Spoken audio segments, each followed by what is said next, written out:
भारत राष्ट्र का सौदा हो चुका है और भारत राष्ट्र की इंच जमीन भारत के संविधान में सबकी आंखों के सामने बिक चुकी है। 90% लोगों को पता भी नहीं है ये क्या चीज। आप 56 में जो अमेंडमेंट हुआ था उसको खारिज कर दें और 1985 में अरबों खरबों की जमीन, करोड़ों मकान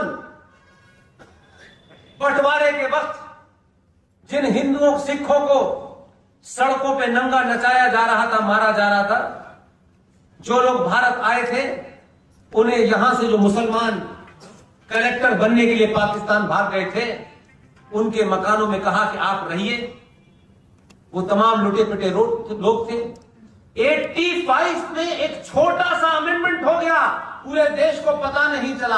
और अमेंडमेंट ये था कि आप इस सारी प्रॉपर्टी को जो यहां हिंदुस्तान के मुसलमान गए हैं छोड़ करके, इसको वक्फ प्रॉपर्टी घोषित कर दें। रातों रात वक्फ प्रॉपर्टी घोषित हो गई। अरबों खरबों की प्रॉपर्टी जो सरकार के पास थी वो आपने किसी को दे दी। बात यहीं तक नहीं रुकी। इसलिए मैंने कहा कि दुश्मन अगर आप किसी को मानते हैं तो दुश्मन के साथ भी कुछ सीखना चाहिए। अगर अपनों को अकल नहीं है तो दुश्मन से भी सीख लेना चाहिए, इसमें कोई बुरी बात नहीं। अपने महामूर्ख हैं तो ये कहेंगे ये अपने हैं, इन मूर्खों को कंधे पर लेकर ढोएंगे, ये जरूरी नहीं है। उतार कर फेंक दीजिए, दुश्मन से सीख लीजिए, कम से कम बात तो सही समझ में आ जाएगी। उन्हीं लोगों ने 91 में फिर सौदा किया, 92 में बाबरी मस्जिद टूटी, उन्होंने दोबारा बार्गेनिंग की कांग्रेस पार्टी से। आप हमारी मस्जिद को बचा नहीं पाए, इसका खर्चाना दीजिए। मैं एक एक डेट आपको जो बता रहा हूं ताकि आपके तथ्य क्लियर हो और क्या उसके पीछे की राजनीतिक घटना घट रही है और किस संदर्भ में यह काम हो रहा है और होता रहा, हम बोले नहीं। इसलिए मेरी शिकायत इस देश के ठेकेदारों से ज्यादा है जो इस देश में ठेकेदारी कर रहे हैं हिंदुओं की। तुम कुछ नहीं, मैं कुछ नहीं कर सकता तो मैं चिल्ला तो सकता हूं मेरे भाई, मैं चिल्लाने ही तो आया हूं। मेरे पास कोई सलूशन है क्या? इन हालात में जो सलूशन है वही मैं आपको बता रहा हूं। वो सलूशन मेरे हाथ में नहीं है लेकिन मैं बता रहा हूं आपको। 92 में बाबरी मस्जिद टूटी, बाबरी मस्जिद का 2 सौदे हुए। मस्जिद हमारी तोड़ दी गई है, उसको ऐसे बताया जैसे कुरान शरीफ में मस्जिद का बड़ा जिक्र है। इस्लाम में मस्जिद पवित्र स्थल नहीं है। मस्जिद नमाज पढ़ने की जगह है जिसे तोड़ के कहीं भी बनाई जा सकती है। मस्जिद कोई ऐसा स्थल नहीं है कि जिसको पवित्र माना जाए कि ये यहीं रहेगी। इसलिए इस्लाम की जो पॉलिटिकल आइडियोलॉजी है उसके तहत मस्जिद का इस्तेमाल, कुरान का इस्तेमाल, मजारों का इस्तेमाल एक पॉलिटिकल एजेंडे के तहत हो रहा है। इस्लाम में अगर पूछे तो मजारों का कंसेप्ट नहीं है। ये मैं नहीं कह रहा, वो कह रहे हैं। इसलिए 1992 की मस्जिद टूटी, उन्होंने उस खंडर की कीमत आपसे ले ली। उस खंडर जो जानते थे कि इसमें कुछ मिलना नहीं है लेकिन आपसे तोड़ी, तो आपकी सरकारों को ब्लैकमेल उन्होंने किया। और 1992 के बाद इमीडिएटली नरसिम्हा राव सरकार के ऊपर दबाव डाला गया। कांग्रेस के अंदर जो बहुत सारे दलाल थे उन्होंने कहा कि मुसलमान बहुत गुस्से में है, उसके गुस्से को शांत करना है। इसे कहते हैं कि आपके नेता अगर अपने प्रति, अपनी कौम के प्रति जागृत होते हैं तो मरी हुई चीज को भी कितनी ताकत में बेचते हैं। और आपके नेता दलाल होते हैं तो राष्ट्र को भी बेच देते हैं अपनी कुर्सी के लिए। 1993 के अंदर कांग्रेस पार्टी के एक लीडर ने एक आदेश जारी कर दिया। ना आपसे पूछा, ना उसकी कोई परिभाषा है, अब आरटीई डाल के पता लगा कि ऐसी तो कोई चीज ही नहीं है, इसकी तो कोई परिभाषा, इसकी कोई डेफिनेशन नहीं है।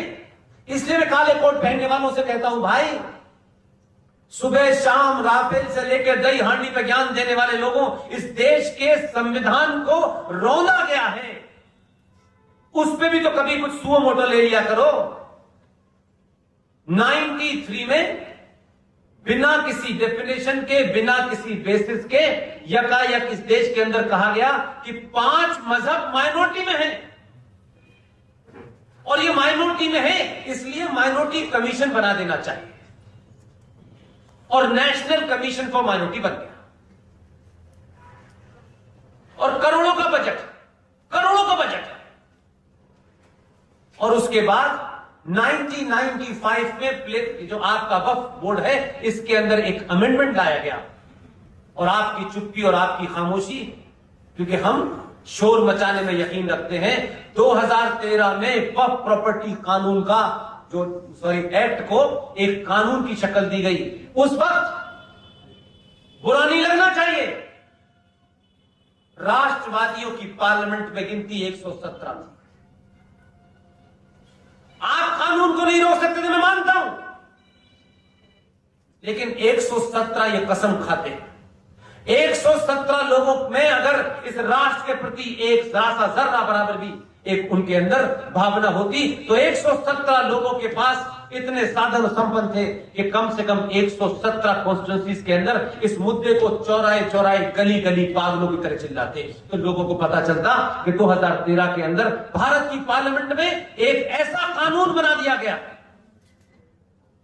जिसके तहत ये जो देवभूमि उत्तराखंड आप कहते हैं, मैं पूरे भारत राष्ट्र की बात कर रहा हूं। उस कानून को बना करके उसका सेक्शन 40 ये कहता है कि अगर कोई वक्फ बोर्ड का पदाधिकारी ये मानता हो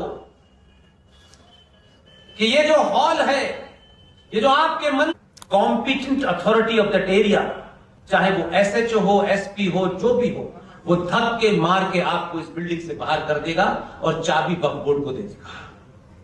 और अगर आप नहीं निकले तो उसमें एक शब्द लिखा हुआ है कि आपको उसी दिन से इस जमीन पे इंक्रोचर घोषित कर दिया जाएगा। भारत राष्ट्र की इंच जमीन भारत के संविधान में सबकी आंखों के सामने बिक चुकी है। आप तो गज गज की लड़ाई लड़ रहे हैं, उन्होंने सत्ता नहीं बनाई। 500 मुसलमानों को जिता करके भारत के अंदर मेजॉरिटी की चिंता नहीं की। इससे सामूहिक शक्ति की ताकत देखिए, ये भारत राष्ट्र का सौदा हो चुका है।